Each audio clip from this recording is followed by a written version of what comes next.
항상 뭐하라고요? 기뻐하라. 그거 끝이에요. 항상 기뻐하라가. 오늘은 이 세 절 말씀을 가지고 말씀을 나누도록 하겠습니다. 1860년 9월의 어느 날 폭풍우가 몰아쳤어요. 미국 시카고에 있는 어떤 호수에서. 미시간 호에서 약 400여 명의 승객들이 타고 있던 배가 요동치면서 침몰하기 시작했어요. 그 사실을 알고 있던 그 근처의 대학교에서 있던 스펜서라는 학생이 16차례나 왔다 갔다 해서 무려 17명의 승객들을 구조해요. 그리고 그 자리에서 바로 탈진해서 쓰러졌는데 평생 동안 휠체어에서 그 몸을 의지해야만 했어요. 몇 년의 시간이 흘러서 어떤 분과 대화 중에 이 분이 물어봤어요. 스펜서한테. 그 당시에 목숨을 구해준 17명의 사람 중에 누가 당신에게 지금도 연락을 하고 있습니까? 물어봤을 때 뭐라고 대답했을까요? 웃으면서 이렇게 대답했다 그래요. 딱 한 사람이요. 그것도 어린 소녀 한 사람밖에 없었습니다.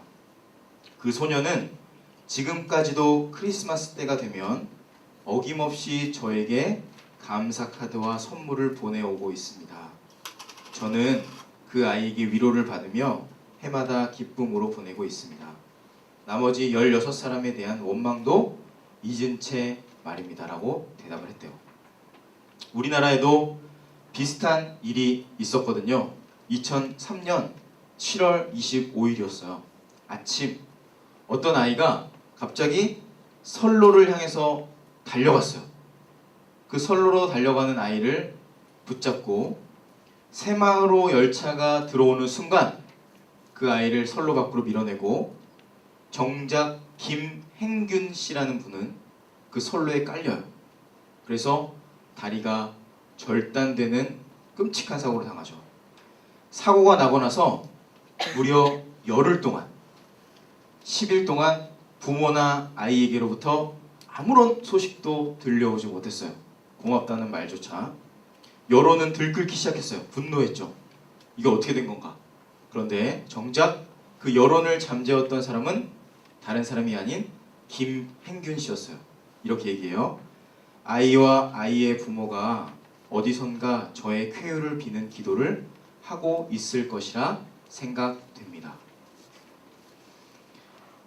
글로드 스틸이라는 어떤 심리학자가 중고등학생들을 그룹을 세 그룹으로 나눠요.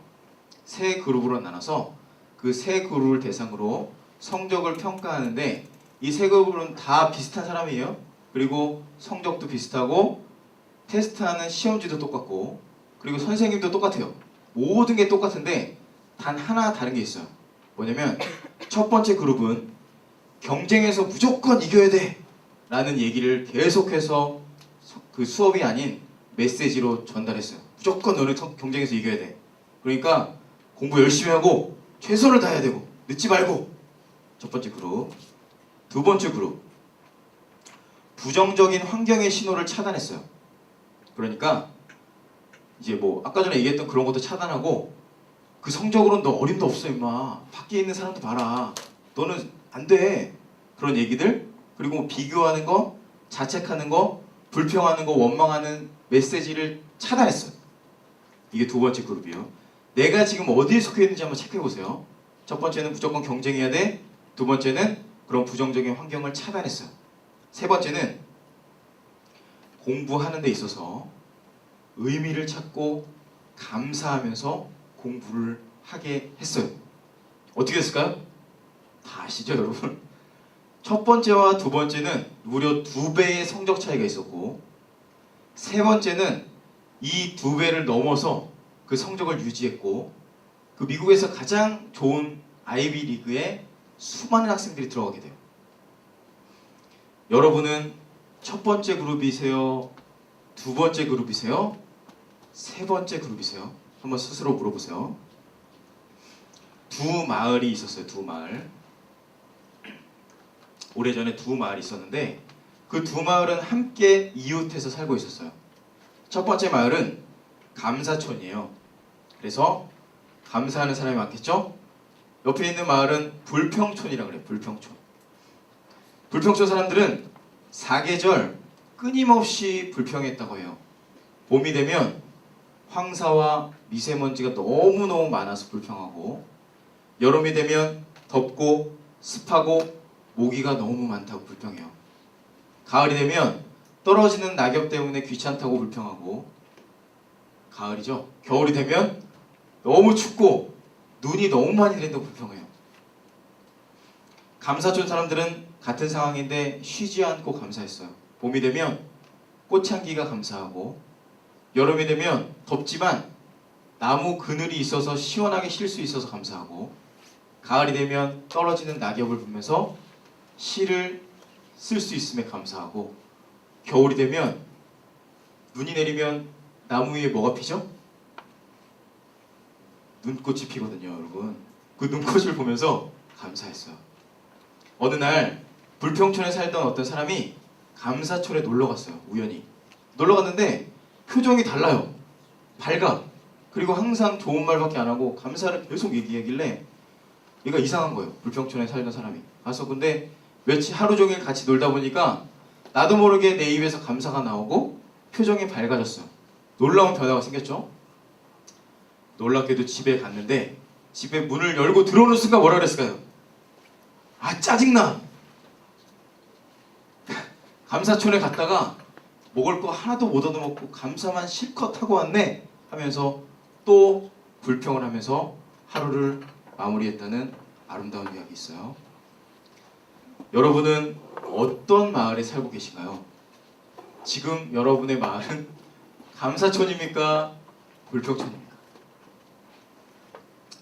누구에게 통치를 받느냐에 따라서 똑같은 곳에서 우리 살죠? 여기 우리 다 같이 왔잖아요.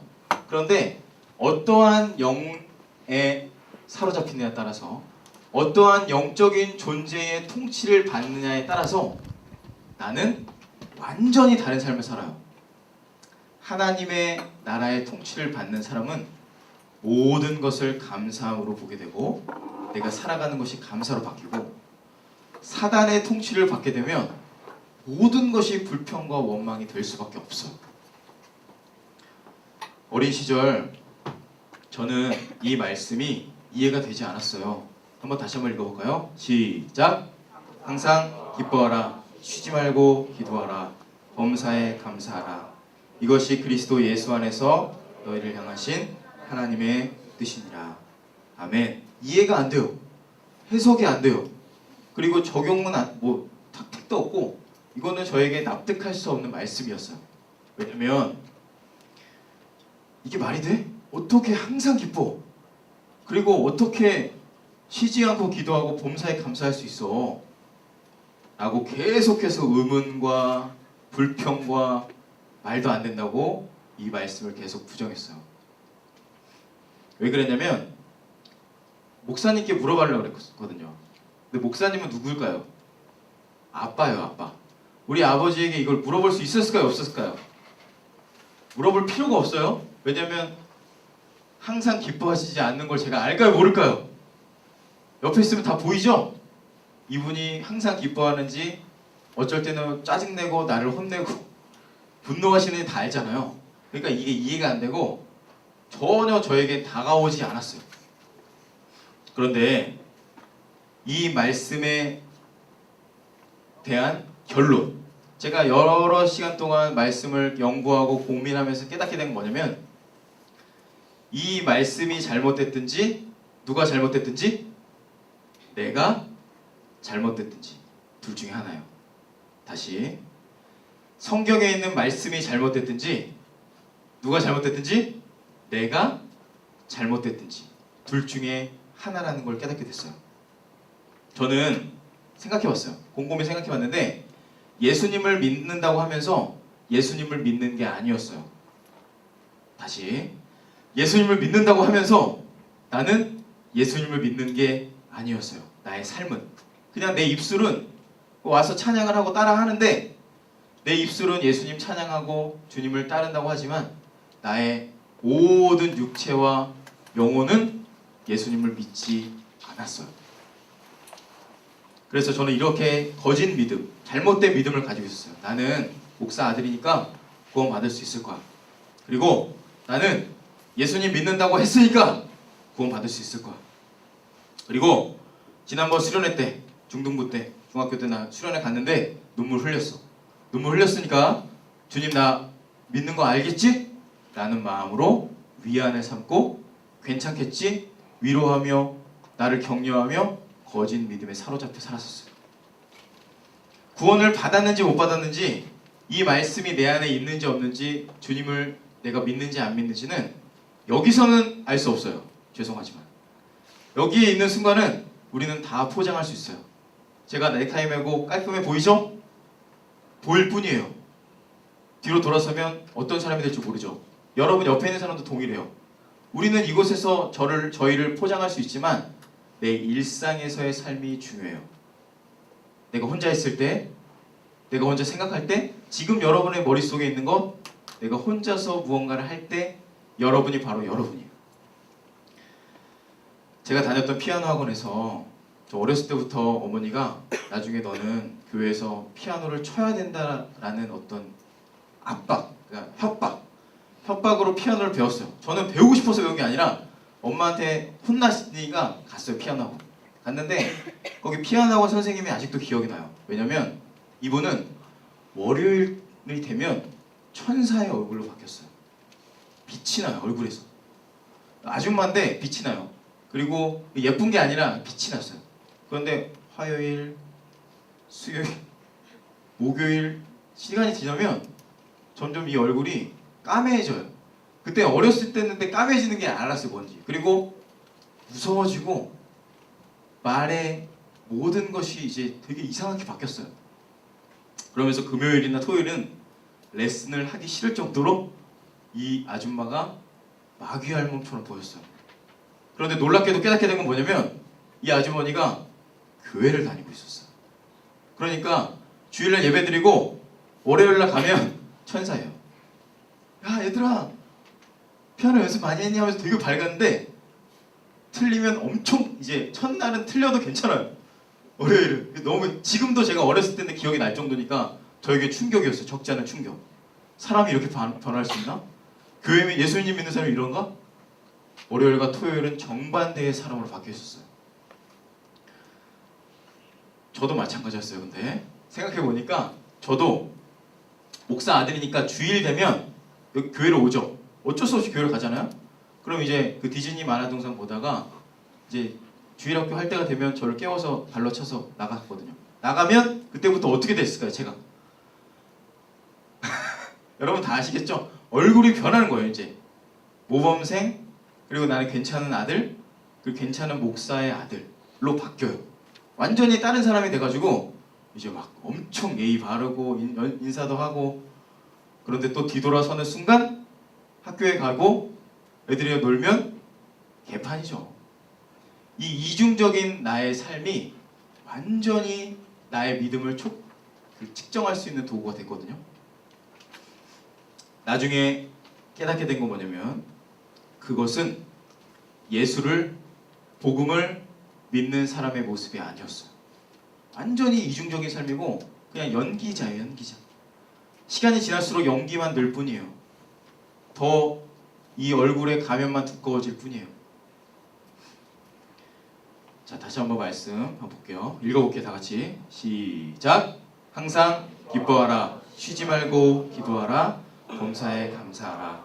이것이 그리스도 예수 안에서 너희를 향하신 하나님의 뜻이니라. 아멘.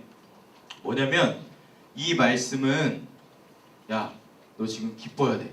기뻐야 되니까 웃어. 이게 아니에요. 명령이나 협박이 아니에요. 그리고 억지로 하게 하는 말씀이 아니에요. 그럼 뭘까요? 내 안에 계신 어떤 존재 때문에 내가 기쁘게 되는 거고, 기도하게 되는 거고, 감사하게 되는 거예요. 그러니까 내가 여러분에게 나와가지고 이제부터 기쁠 수 있게 팁을 알려드리겠습니다. 1번, 2번, 3번에서 기쁠 수가 없어요. 우리는 내 안에 계신 어떤 존재 때문에 기뻐지는 거고 감사하게 되는 거고 기도하게 되는 거예요. 그거에 대해서 설명을 해드릴게요. 자, 이 뒤에 있는 말씀 한번 다시 한번 읽어볼게요. 이것이부터 시작. 이것이 그리스도 예수 안에서 너희를 향하신 하나님의 뜻이니라. 이것이 이제 다른 말씀에는 이렇게 돼 있어요. 이것이 예수 안에서 살아가는 여러분에게 원하시는 하나님의 방식, 삶의 방식이 바뀐다는 말이거든요. 우리의 삶의 방식이 바뀐다는 거. 그러니까 내 마음속은 아까 얘기한 것처럼 아무것도 못 보겠지? 내가 지금 무슨 생각하는지 아무도 모르겠지? 내가 지금 뭘 하고 있는지, 세상에서 어떻게 살고 있는지 아무도 모르겠지? 라고 생각하는 순간 그곳은 바로 사탄이 거기를 지배하게 돼 있어요. 그래서 거기는 아무도 못 본다고 착각하고 하나님의 영역이 아니라고 생각해요. 내가 주인이 되는 거죠. 사탄은 그러니까 야, 정신 차려. 너의 주인은 하나님이 아니야. 너의 주인은 너야. 네가 하고 싶은 대로 하면 돼 임마. 라고 계속해서 얘기해요. 예배를 드리고 나가는 순간부터 야, 목사님 저기 있잖아. 너 안 볼 거야. 아무도 몰라 너 하는 거. 라고 얘기해요. 그럼 나는 그것에 아멘으로 화답하고 내 마음대로 해요. 그러면 내가 자유롭게 사는 것 같죠? 내가 하고 싶은 거 다 하면은 행복해지고 좋아질 것 같은데 놀랍게도 사탄은 그것이 우리를 묶는 도구라 그래요. 내가 거기 묶이는 거예요. 그러니까 뭐 못해요. 내가 열심히 하고 뭘 자유롭게 한다고 하지만 내 마음에 더 큰 어려움과 더 큰 눌림으로 사로잡히게 되는 거죠.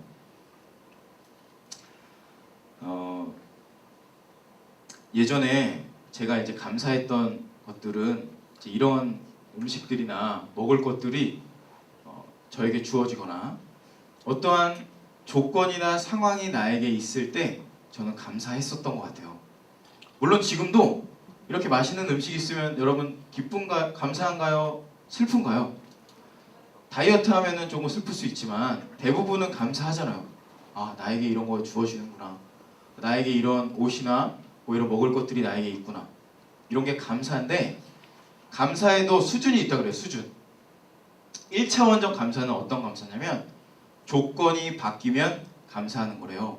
그래서 우리 조카 얘기를 하자면 수빈이에게 제가 용돈을 주면 이 용돈을 받고 이 아이는 감사할까요? 슬퍼할까요? 당연히 감사하죠. 이 감사하는 게 죄송해요. 우리 수빈 자매가 있는데 조카 이름 수빈이에요. 어쨌든 그 수빈이에게 제가 용돈을 주면 이 아이가 감사합니다를 연일 외쳐요. 그리고 엄마가 이 아이에게 교육을 시켰나 봐요. 너가 용돈을 받으면 감사합니다를 여러 번 더 외치면 더 용돈을 받을 수 있을 거야 라는 교육을 했나 봐요. 그러니까 제가 이제 그걸 주면 계속 외쳐요. 그러면 다른 돈을 꺼내서 색깔이 다른 걸 또 주게 되는, 어쨌든 교육을 잘 받았는데, 그런 감사합니다를 외치다가 제가 아무것도 안 주면 얘가 감사합니다를 외칠까요? 안 외칠까요? 외치지 않아요. 저를 거들떠도 안 봐요. 그렇게 그 아이와 저의 관계는 멀어지기도 하고 가까워지기도 해요. 이게 바로 저와 아이의 관계인데, 우리가 바로 1차원적 감사를 하면 하나님과 나에게 무언가 주어지면 감사히 하면서 하나님께 가요. 가까이 갔다가 또 뭐 없으면 어떻게 돼요? 저 멀리 떨어져요. 내가 하나님이랑 관계에 있는 사람인가, 내가 하나님을 알았나 라고 완전히 모르게 되죠. 격리가 되죠. 감사는 1차원을 넘어서 2차원, 3차원으로 가야 되는데, 그 2차원, 3차원으로 가는 것은 어떠한 키가 있겠죠? 이 키는 말씀에 있는데 한번 읽어볼게요. 좀 길데 한번 읽어볼게요. 자, 시작!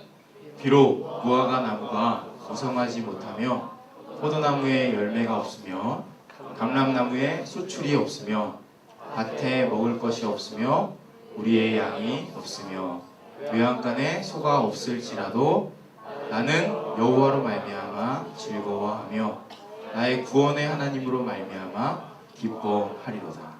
아멘. 결국에는 이런 것들 때문에 조건적인 감사는 우리가 할 수 있는 그냥 아기가 할 수 있는 기쁨이고 감사인데, 그것을 뛰어넘는 감사가 바로 우리가 해야 되고 우리가 다시 한번 생각해 봐야 되는 감사인 거예요.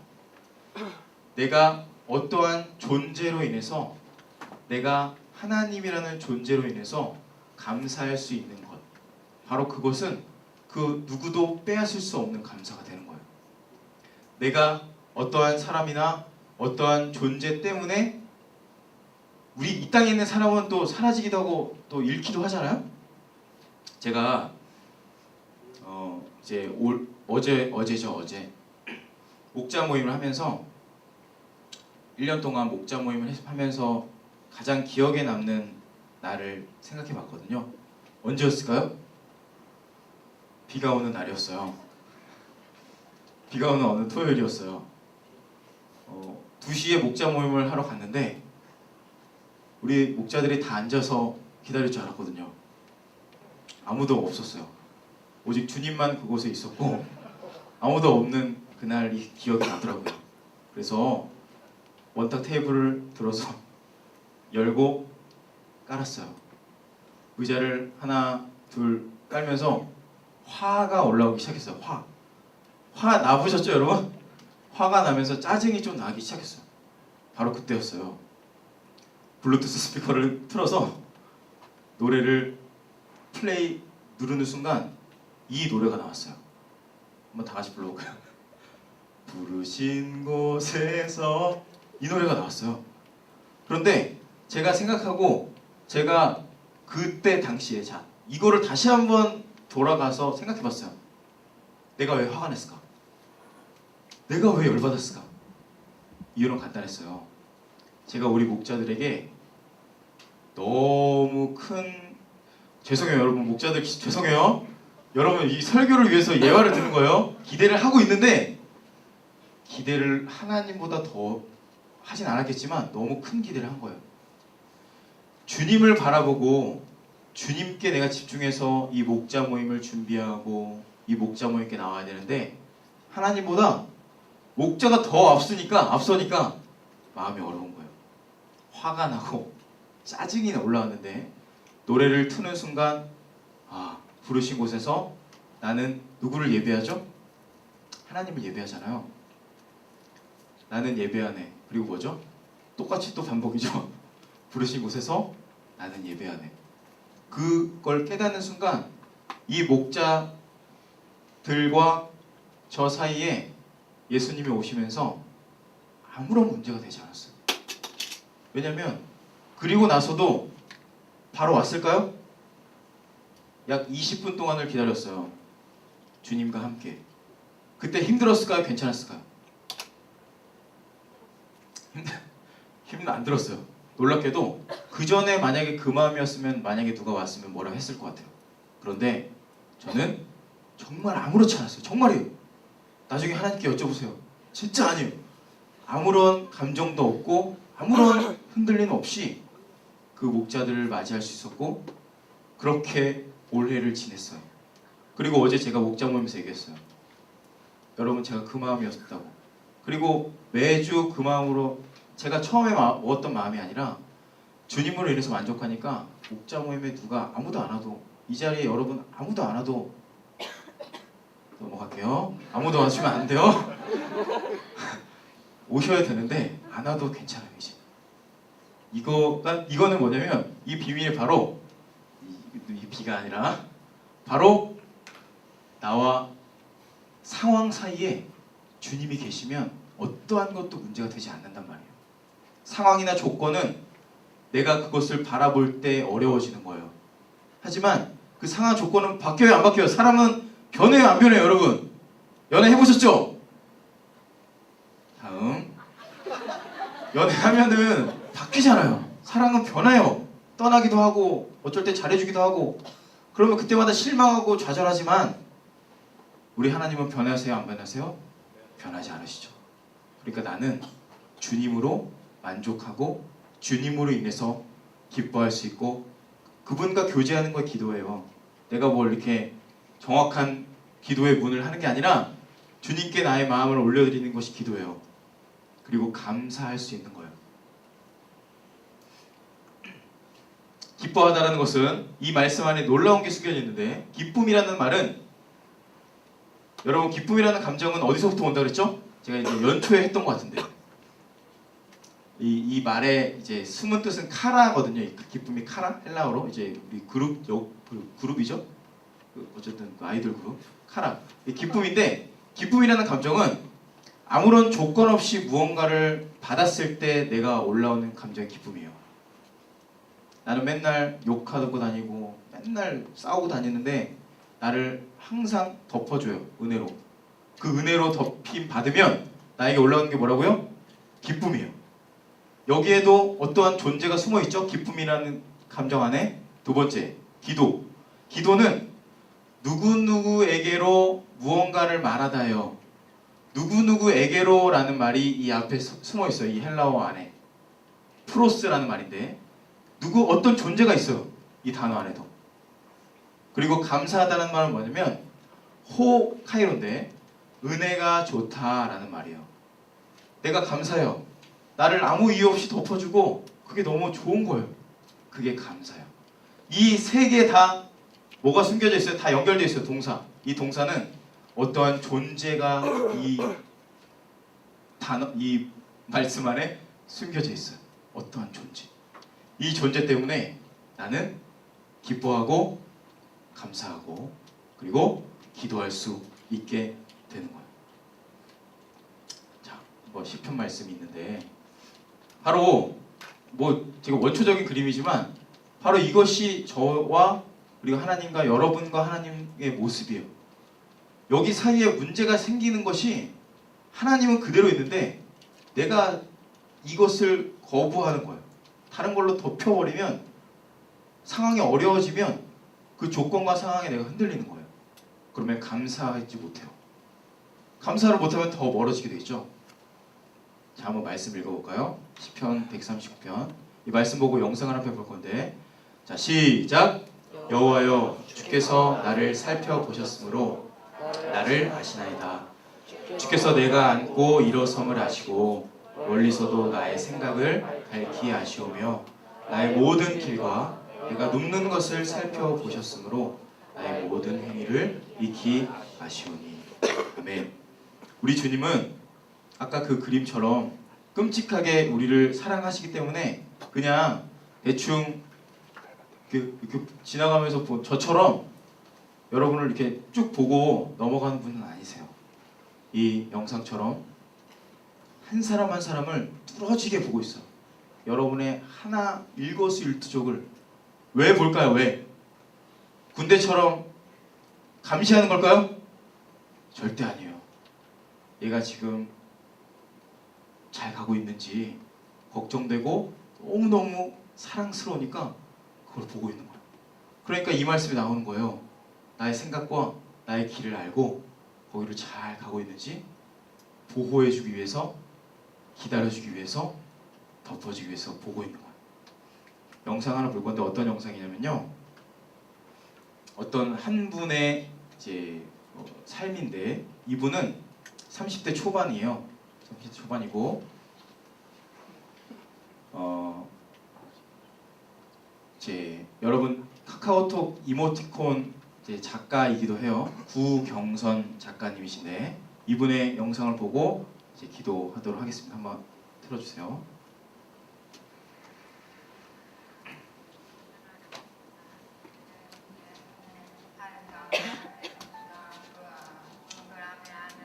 자, 잠깐만요. 다시 돌려주시고. 자, 이분의 이제 말이 잘 안 들릴 수 있어요. 왜냐면 귀가 안 들리거든요. 귀가 안 들려서 말을 하지 못하는데, 말을 배우셔서 이제 하시는 거예요. 자, 처음부터 한번 잘.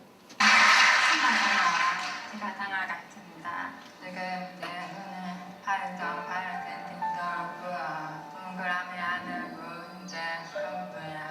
지금 제가 사진들 보내다가 나 갑자기 사람들한테 무den으로 학교가 쓰는 거야.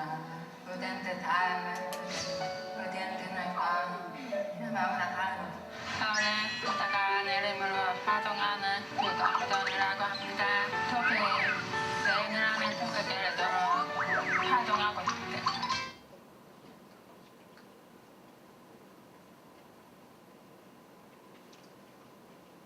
소리가 갑자기 안 나오네요. 자, 이거는 이제 캄보디아에 갔을 때 봉사 활동하면서 만난 에피소드예요.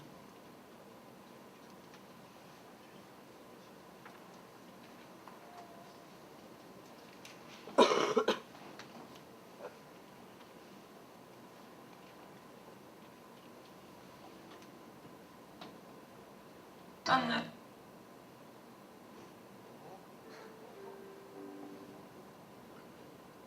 다시 한 번만. 다 보셨죠? 네, 한 번 더 돌려서 보도록 하겠습니다. 좀 더 앞으로. 네, 여기서부터. 지금 어떤 상황이냐면 이제 어떤 아이를 만났는데 이 아이가 너무 비관적이에요, 삶이. 안 되니까 아무것도. 감기는 전화 때문에 어려서부터 몸이 약하고, 이제 이 아이 보이시죠? 뒤에 어머니가 계시고, 이제 이 구경선 작가가 캄보디아의 어떤 아이를 만난 거예요. 근데 그만뒀어요, 학교도. 근데 이분도 똑같이 그만뒀었거든요. 25살까지 아무것도 못했어요. 돈도 못 벌고. 근데 이 아이를 보면서 자기의 모습을 본 거예요.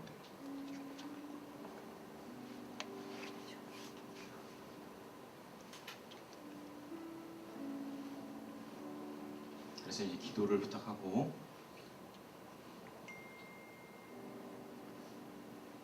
기도하면서 이제 우는데, 이 이스라엘리는 무슨 하는 일이 모르지만 간절하게 정말 울면서 기도를 해요. 하나님 만나게 해달라고.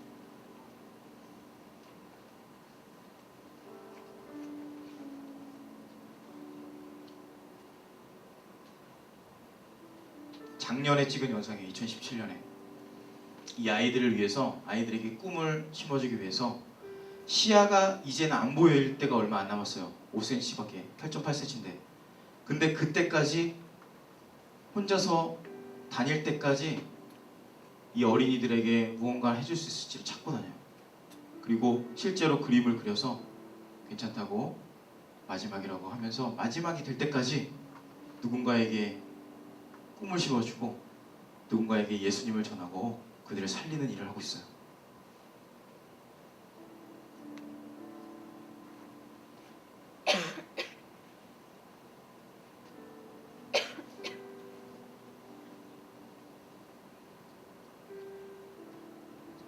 게임 중독에도 빠졌었고, 그런데 하나님은 자기를 사랑하시는데 그 사랑한 자기, 그 하나님, 이 자기만의 하나님이 아니라 여러분의 하나님이라고 얘기하면서 이제 감격해서 우는 그 장면. 다른 걸 한 게 아니에요. 그냥 끝났죠? 끝났어요? 다른 게 한 게 아니라 자기를 사랑해주고, 나는 아무런 자격이 없고 소망이 없고 나는 들리지도 않아요. 들리지도 않고 이제 보이지도 않아요. 좀 있으면은 이제 얼마 전에 다니엘 기도회에서 이분이 간증을 하셨는데 결혼을 또 하신대요. 결혼도 해가지고 가정을 꾸리는데 이제 눈이 안 보여요. 그거는 확정이에요. 눈이 안 보이는 거. 이제 5cm 밑으로 내려가면 아예 안 보여요. 근데 얼마 전에 책도 쓰셔가지고 자기보다 더 어려운 사람들, 그리고 이렇게 희망을 잃고 있는 사람들에게 꿈을 심어주기 위해서 책을 써서 지금 책 작가로도 활동하고 있고, 그리고 여러분 카카오톡 그 이모티콘 벤이라는 토끼 있잖아요. 그걸 그리면서 꿈과 희망을 줘요. 왜 토끼를 그렸을까요? 자기는 못 들으니까 토끼처럼 토끼가 되어서 많은 것을 듣고 싶은 거예요. 그 꿈을 거기다 녹인 거예요.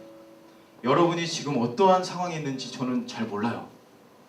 하지만 이 구경선 작가만큼 어려운 상황에 처해 있을 수도 있고 더 힘들 수도 있어요.